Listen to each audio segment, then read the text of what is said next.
ખંભાતના પ્રતિષ્ઠિત પત્રકારોને બદનામ કરનારા લુખ્ખા તત્વનો ગુનાહિત ઇતિહાસ સામે આવ્યો. તોડ કરવા હેતુસર સરકારી કર્મીઓને હેરાન કરતો હતો. ફેસબુકના લાઈવ માધ્યમથી સરકારી કર્મીઓ સહિત પ્રતિષ્ઠિત પત્રકારોને ખોટા આરોપ લગાવનાર રમેશ વણકરનો ગુનાહિત ઇતિહાસ સામે આવ્યો.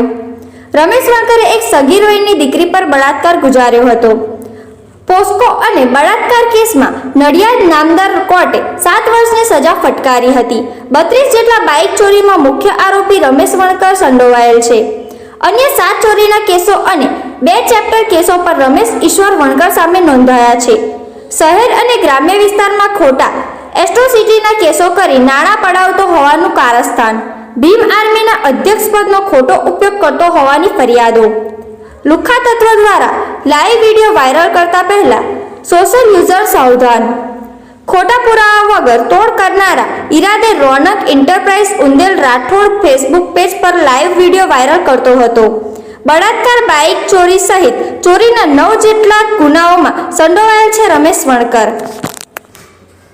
ગંભીર ગુનાહિત ઇતિહાસ ધરાવતા ઈસમને પાસા હેઠળ ધકેલવાની જાગૃતજનોની રજૂઆત.